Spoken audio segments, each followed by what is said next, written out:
Dragon Ball has introduced countless characters over the years, from the strongest fighters to the most devious villains. But some of the most intriguing characters come from the movies, who, for one reason or another, never made it into the main canon. But what if they did?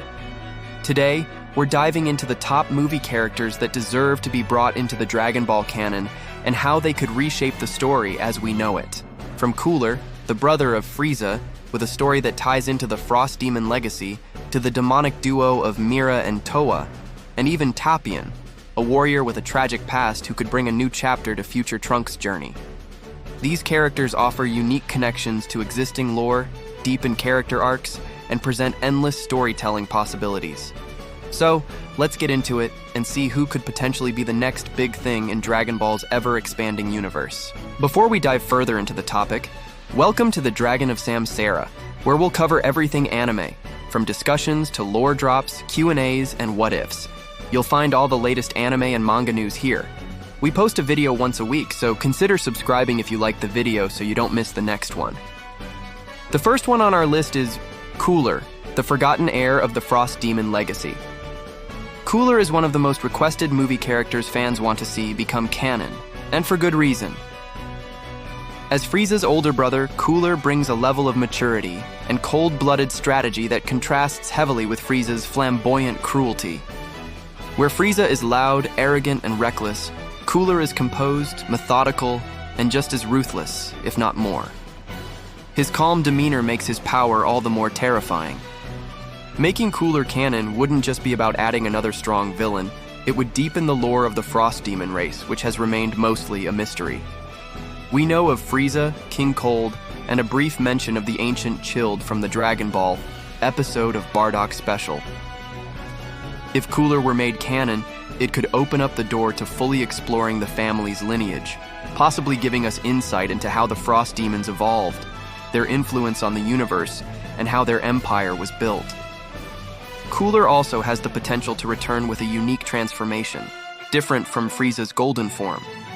Canonizing his fifth form, the armored, horned version seen in Cooler's Revenge, would not only diversify the power scaling, but it could even push Frieza to evolve again.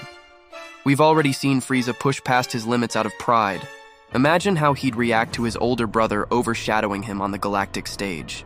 On top of that, Cooler could offer more complex storytelling. He might not even be a straight-up villain in the traditional sense.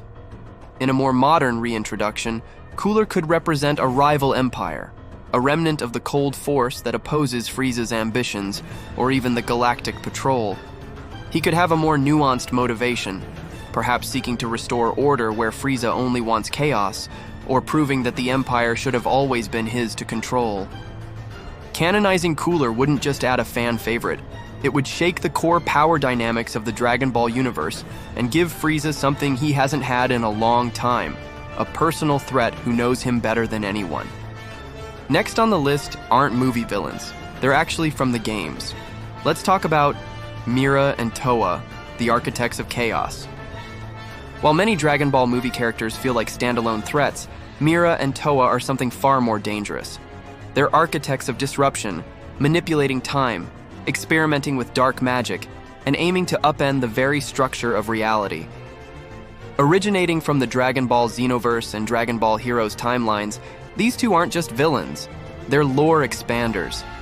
And if any characters deserve to be canonized to push Dragon Ball into a more layered, complex narrative, it's them. Towa, a brilliant and ruthless sorceress from the demon realm, isn't just pulling strings behind the scenes, she's rewriting history itself. Her experiments with dark energy, time distortion, and genetic modification go beyond typical villain motives. She doesn't want to just rule or destroy, she wants to reshape existence to her liking. That kind of ambition forces even gods to pay attention.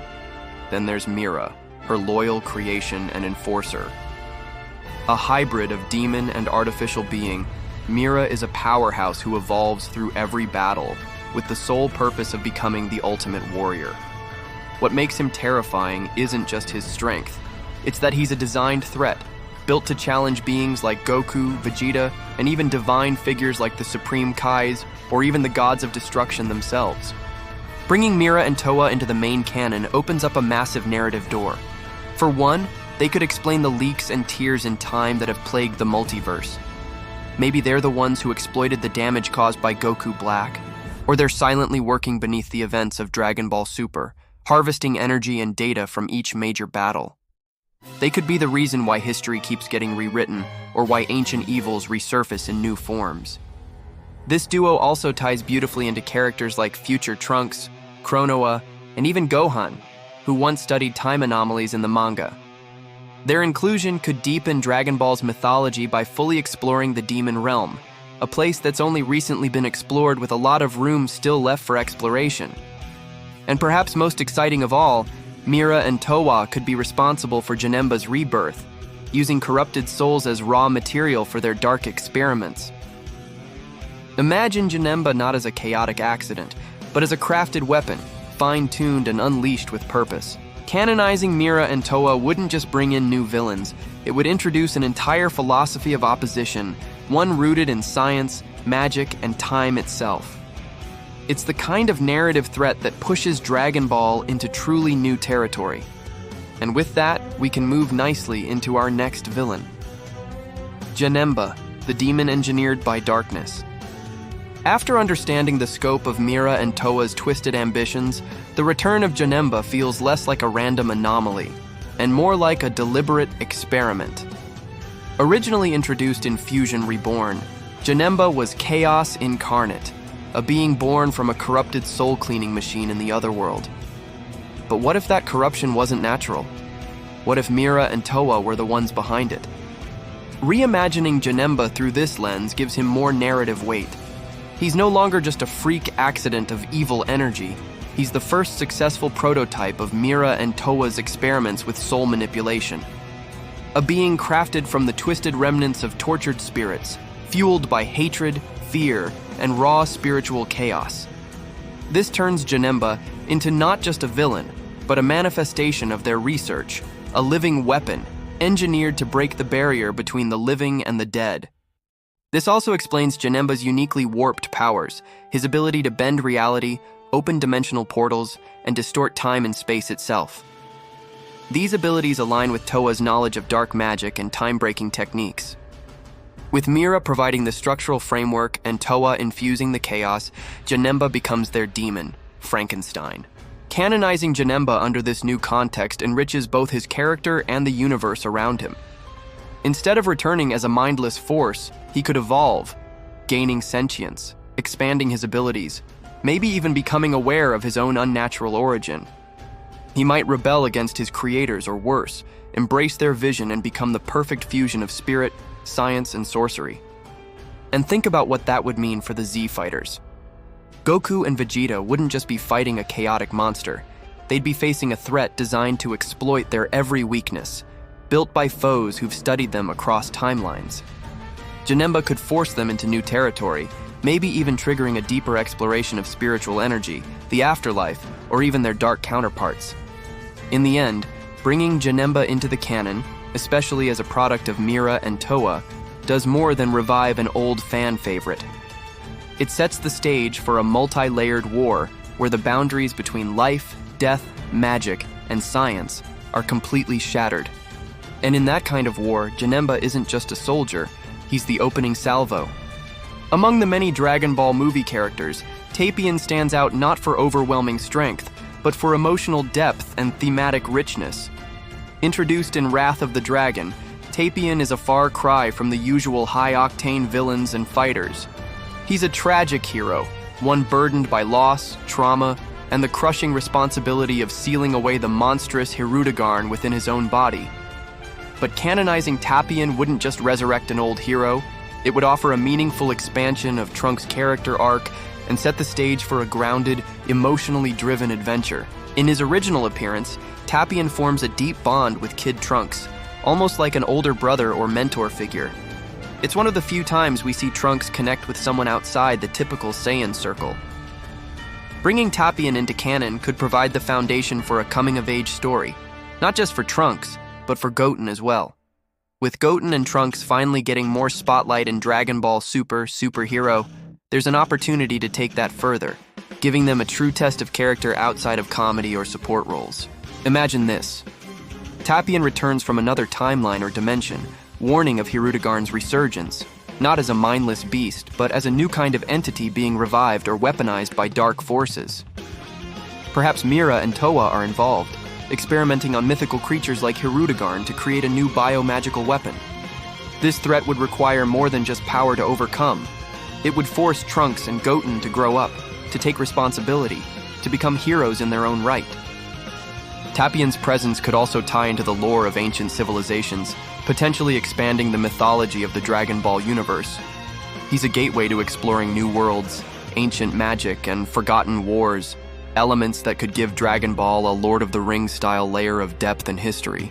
Plus, his mystical sword, which many fans once believed inspired Trunks' own blade, could finally get a backstory that ties everything together. And this doesn't have to be a one-off appearance. Tapion could serve as a recurring character, an interdimensional wanderer or protector who aids in spiritual or magical crises.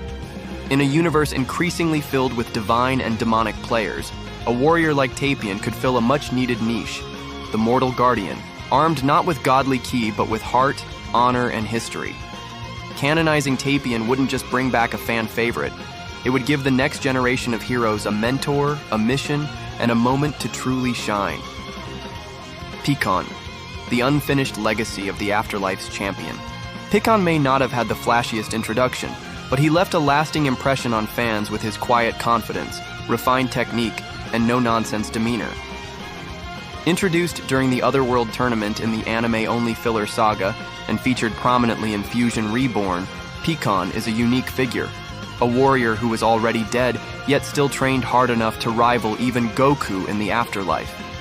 Canonizing Pikkon could offer Dragon Ball something rare, a rival outside of Goku and Vegeta's typical power scale, one tied directly to the celestial order of the universe. What makes Pikkon stand out is his discipline and spiritual strength.